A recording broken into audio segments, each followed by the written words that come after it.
হাওড়া জেলার একমাত্র model vote কেন্দ্র দেখা গেল বাগনানের বাগনান আদর্শ বালিকা বিদ্যালয়ে।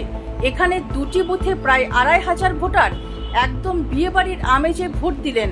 পুরো ভোট চত্বর সাজানো হয়েছে বিয়েবাড়ির আদলে। রয়েছে নির্বাচন কমিশনের বিভিন্ন ট্যাবলো, রয়েছে কুলার এবং এই ভোট কেন্দ্রটি মহিলা পরিচালিত বলে জানা গিয়েছে নির্বাচন কমিশন সূত্রে।